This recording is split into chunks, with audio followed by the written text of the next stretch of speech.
오늘 읽으신 마태복음서의 두 단락, 즉 가장 중요한 계명과 그리스도가 다윗의 자손인지에 관한 질문은 서로 연관이 없어 보이지만 깊이 살펴보면 공통의 주제가 드러납니다.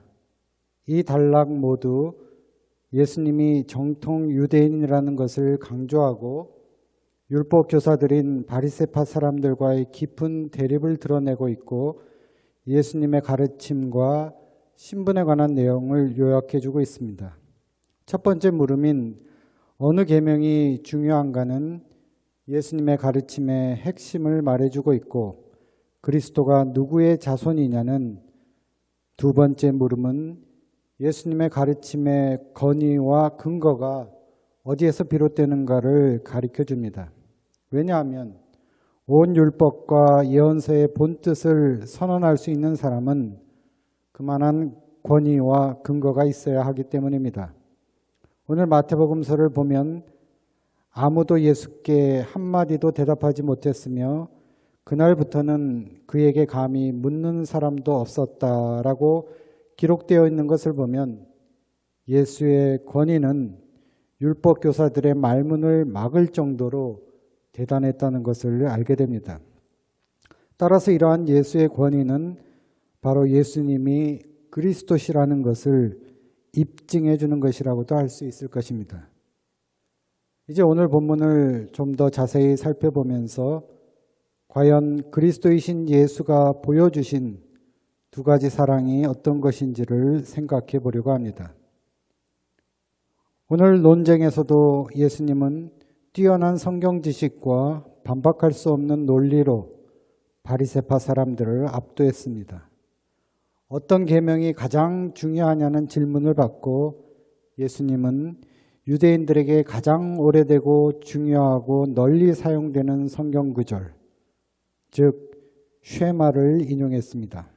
바로 구약성경 신명기 6장 5절의 말씀인 내 마음을 다하고 내 목숨을 다하고 내 뜻을 다하여 주 너의 하나님을 사랑하여라입니다. 그리고 거기에 다른 구약 성경 구절 하나를 더 더하셨습니다. 레위기 19장 18절의 말씀인 내 이웃을 내 몸과 같이 사랑하여라입니다. 그리고 이 두 계명에 온 율법과 예언서의 본뜻이 달려있다라고 선언하신 것입니다. 예수님이 인용한 이 두 성경 구절은 예수님의 사명과 사역을 요약해 줍니다. 이 두 절은 서로가 서로의 해석을 제공한다는 의미에서 매우 유사하기도 합니다.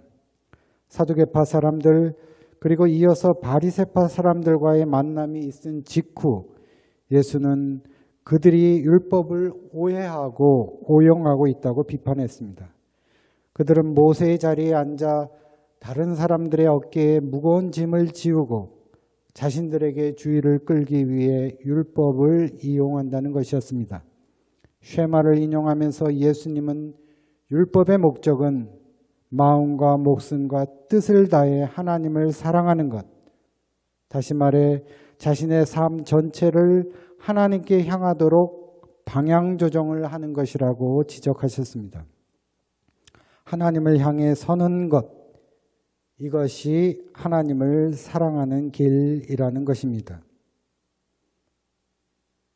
그러나 하나님이 사랑하시는 것을 사랑하지 않으면서 하나님을 사랑한다고 할 수는 없습니다. 하나님을 사랑한다고 하면서 하나님이 지으신 모든 피조물을 심지어 원수까지도 억압하거나 배척할 수는 없습니다. 예수님이 산상수훈에서 말씀하셨듯이 하나님은 악한 사람에게나 선한 사람에게나 똑같이 햇빛을 비치시고 비를 내리십니다. 그러므로 진정으로 하나님을 사랑하는 사람은 원수도 사랑해야 합니다. 이는 하늘에 계신 너희 아버지께서 완전하신 것 같이 우리가 온전해질 수 있는 길입니다. 하나님을 사랑하는 것은 하나님께서 무차별적으로 사랑하시는 것처럼 모든 것을 사랑하는 것입니다.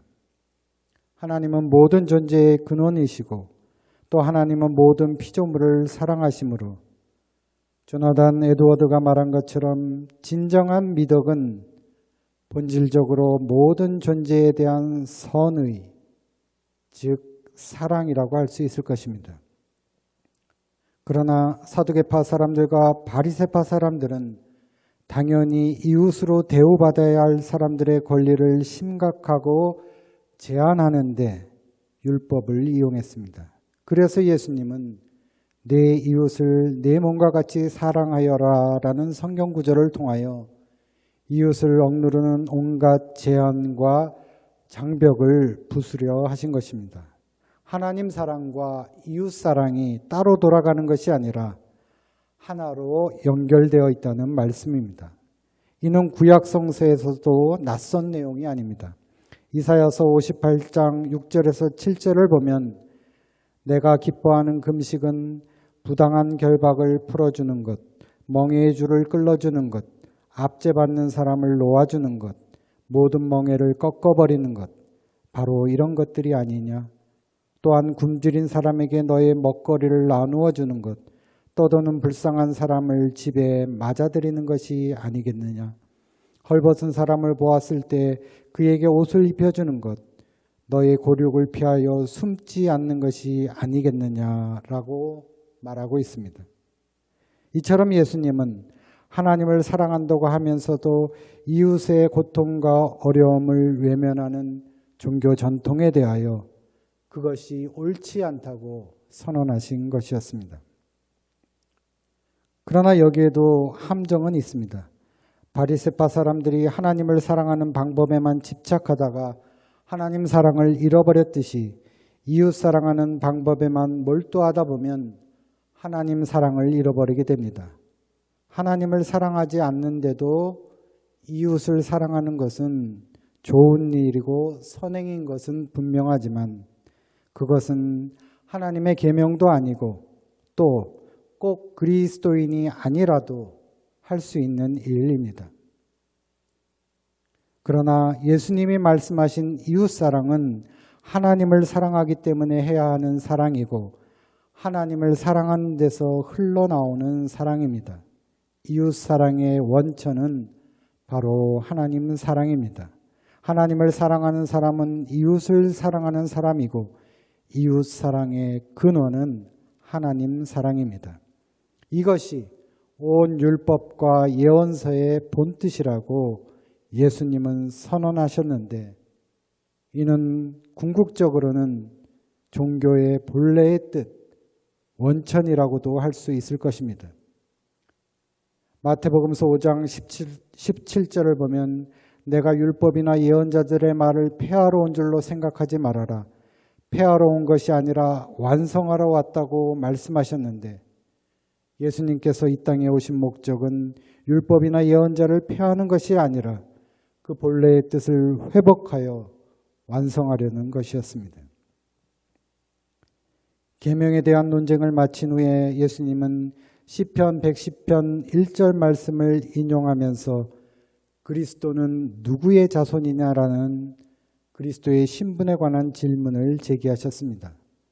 바리새파 사람들은 당연히 다윗의 자손입니다라고 대답했습니다. 그들의 전통과 성서 해석에 따르면 그리스도는 다윗의 자손이어야 했기 때문입니다. 이에 대한 예수님의 논박은 그리스도가 다윗의 자손이라면 전통적으로 많은 시편의 저자로 알려진 다윗 왕은 왜 그리스도를 나의 주님이라고 지칭하느냐는 것이었습니다. 다윗 왕이 그리스도를 존중했다면 그리스도는 단순히 그의 하급자나 자손이 아니라 그보다 더 높은 신분을 지닌 분이라는 것입니다. 즉 그리스도는 다윗의 계보에 속해 있으면서도 동시에 그것을 초월하는 분이라는 것입니다. 예수님의 그리스도적 정체성은 예수님이 모든 율법과 예언서를 완성한다고 선포하는 순간에 이미 전통적인 모든 유대인의 예견을 뛰어넘는 것이었습니다.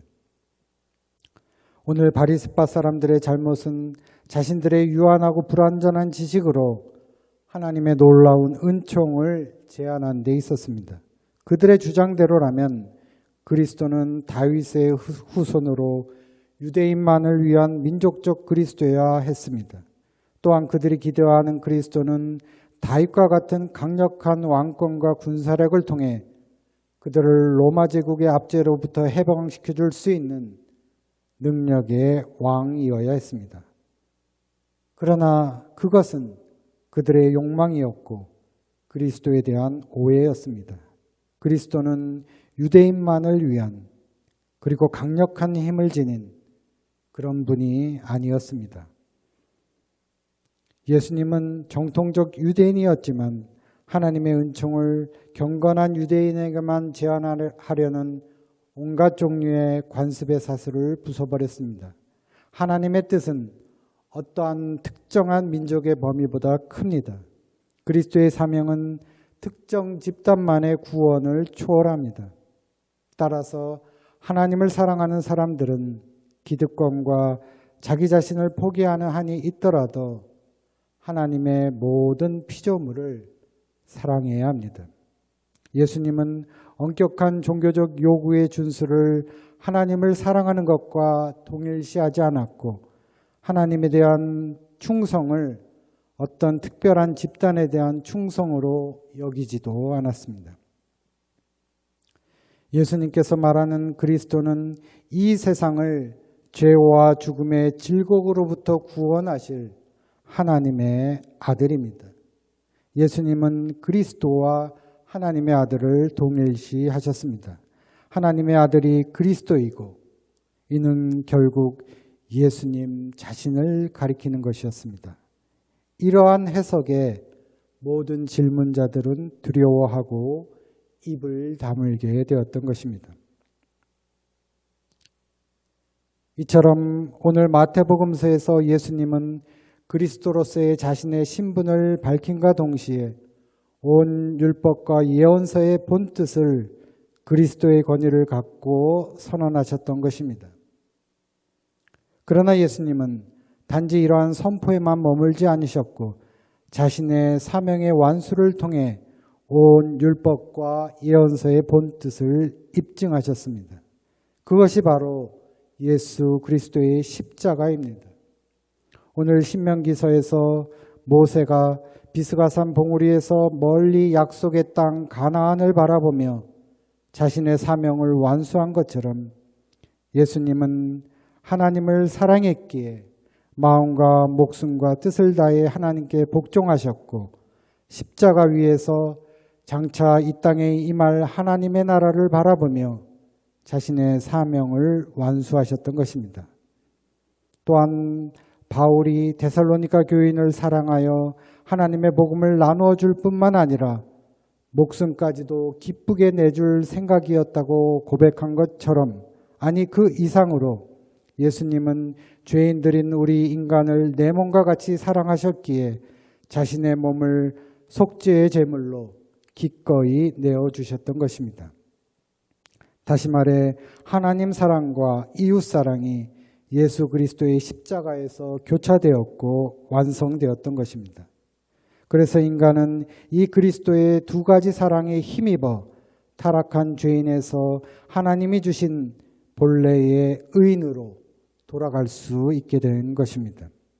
종교개혁자 루터가 로마서 1장 17절에 의인은 믿음으로 살 것이다 라는 말씀을 읽고 자신을 억누르던 죄와 죽음의 공포에서 벗어난 것처럼 우리는 십자가를 향한 예수 그리스도의 이 두 가지 사랑에 힘입어 죄와 죽음의 사슬에서 벗어날 수 있게 된 것입니다.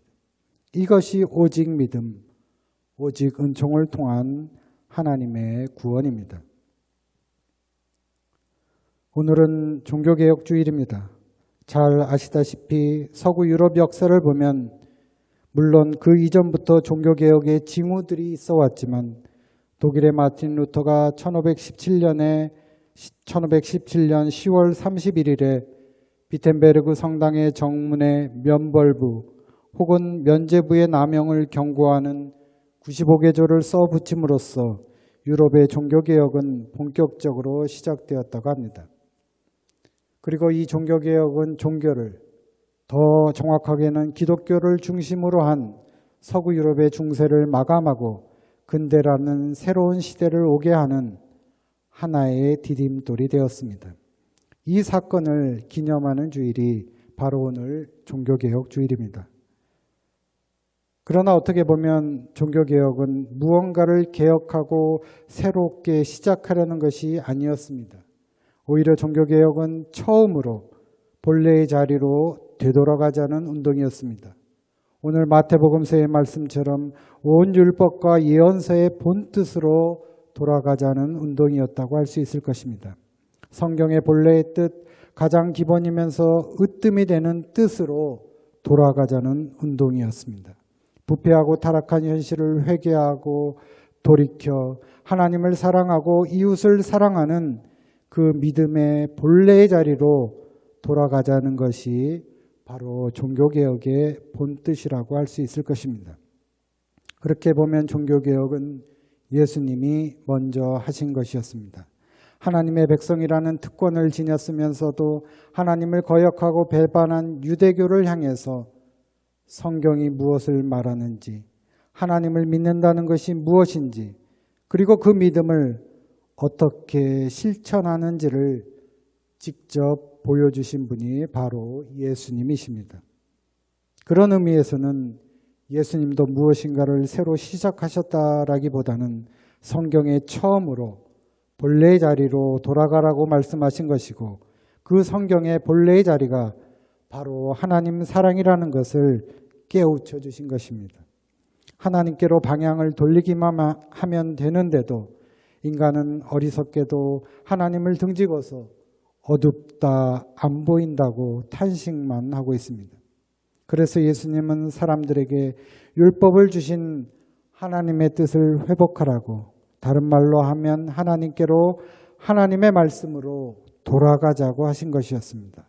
이것이 2000년 전에 예수님이 유대 땅에서 일으키신 종교개혁이라고 할 수 있을 것입니다. 그러나 중세 1000년을 지나면서 하나님 대신 교회가 주님이 되었고, 이웃의 아픔에 공감 못하는 교회의 무감각이 정점에 도달하면서 보다 직접적인 개혁과 저항운동이 일어나게 되었습니다. 당시 로마 교회는 그 부패가 극에 달했는데 그 대표적인 폐해가 면죄부 판매였습니다. 면죄부는 말 그대로 일정에게 돈을 내면 성직자의 권위를 통해 그가 지은 죄를 탕감해 주는 제도인데, 결국 돈 많은 부자는 죄를 지어도 쉽게 사함을 받을 수가 있고, 나아가 천국을 예약해 놓은 것과 다름이 없었습니다. 그러나 과연 돈으로 죄사함을 받고 천국을 예약하는 것이 성서의 가르침이었나요? 이것은 상식적으로도 말이 되지 않지만 성서의 가르침의 정면으로 위배되는 것이었습니다. 예수님은 죄를 용서받기 위해서는 진정한 회개가 필요하다고 가르치셨지, 돈이나 다른 어떤 수단으로 하나님의 나라에 들어갈 수 있다고 선포하지 않으셨습니다. 그런데 이런 어이없는 일이 실제로 가능했던 것이 바로 중세 기독교의 어두운 현실이었습니다. 교회는 왜 이런 지경에까지 떨어지게 되었을까요? 여기에 대해 마틴 루터는 프로테스탄트의 3원칙이라고 불리는 오직 성서, 오직 믿음, 만인 사제설을 주장하면서 정면으로 로마 교회에 저항하였습니다. 오직 성서, 오직 믿음, 만인 사제설, 이 세 개념은 근대성이라는 측면에서도 서로 밀접하게 연결되어 있습니다. 종교개혁을 통해 성서가 라틴어가 아닌 유럽 각국의 자국어로 번역되면서 이제 개인들은 각자의 믿음에 기초하여 스스로 사제의 역할을 하는, 즉 직접 하나님의 말씀과 대면하는 입장에 서게 되었습니다. 루터가 말하는 말씀은 육이 되시고 고난을 받으시고 죽음에서 부활하시며 또한 거룩하게 하시는 성령을 통하여 영광을 받으신 그의 아들에 관한 하나님의 복음이었습니다. 이제 죄나 벌은 성소를 매개로 하여 개인과 하나님 양자 사이의 문제가 되었고 고해 성소나 면죄부는 아무런 의미나 역할을 갖지 못하게 되었습니다. 물론 루터의 저항은 철저히 기독교에 기초한 것이기에 일반적인 근대성의 입장에서 볼 때는 한계가 있었지만 루터의 이런 활동은 결국 근대를 향해 나아가기 위한 사고의 전환을 제공했고 기존 지배체제의 권위를 부정하면서 권리와 책무를 개인에게 일임했다는 점에서 중세를 극복하는 필수불가결한 과정이었다고 할 수 있을 것입니다. 그래서 종교개혁은 단지 기독교 신앙의 문제만이 아니라 당시 정치, 경제, 사회, 문화 전반에 걸친 아주 중요한 문제였던 것입니다. 기독교가 변하면 세상이 변할 수 있음을 종교개혁은 웅변적으로 보여줬던 것입니다.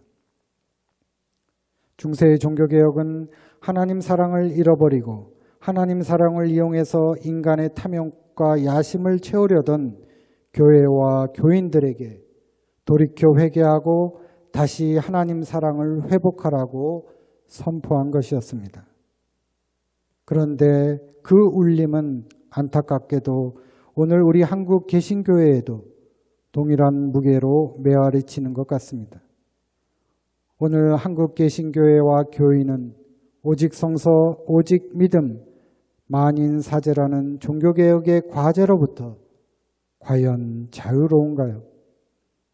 우리는 성서를 날마다 묵상하면서 나의 뜻이 아닌 하나님의 뜻을 구하고 있습니까? 우리는 고난에도 불구하고 믿음으로 하나님의 말씀에 순종하고 있습니까? 우리는 하나님 앞에 선 사제로서 내게 주어진 소명을 통해 이웃을 위해 책임 있게 살아가고 있습니까? 오늘 우리 교회는 하나님을 사랑하고 이웃을 사랑하고 있습니까? 개신교 프로테스탄트 교회는 저항하고 자꾸 저항한다고 해서 붙여진 이름입니다. 그렇다면 오늘 우리의 교회는 무엇에 저항하는 교회이고 우리는 무엇에 저항하는 교인인가요? 물론 교회 내적으로 외적으로 저항하고 개혁해야 할 많은 것들이 있을 것이고 개인과 교회의 관심 따라 우선순위도 다를 것입니다. 그러나 오늘 우리가 저항해야 할 가장 근본적인 것은 바로 두 가지입니다. 즉, 내 마음과 목숨과 뜻을 다하여 하나님을 사랑하는 것을 가로막는 것이 무엇인지, 그리고 내 이웃을 내 몸과 같이 사랑하는 것을 두렵게 만드는 것이 무엇인지, 이 두 가지입니다. 그것이 우리가 근본적으로 저항해야 할 두 가지 시험입니다. 하나님보다 앞서는 것, 자기애에 사로잡히는 것, 이 두 가지는 우리를 욕망의 노예로 만들고 죽음의 두려움에 사로잡히게 만듭니다. 두려움에 사로잡힌 노예에게는 자유와 해방은 없습니다. 오직 예수 그리스도의 십자가만이 이 욕망과 두려움으로부터 우리를 자유하게 할 수 있습니다. 오늘 종교개혁 주일에 만인을 위한 사제로서 우리에게 쏟아부어 주신 예수 그리스도의 두 가지 사랑이 그리스도인으로서 우리의 삶을 통해서도 계속해서 이어지는 두 가지 사랑이 되기를 간절히 소망합니다. 다 같이 묵상기도 드리시겠습니다.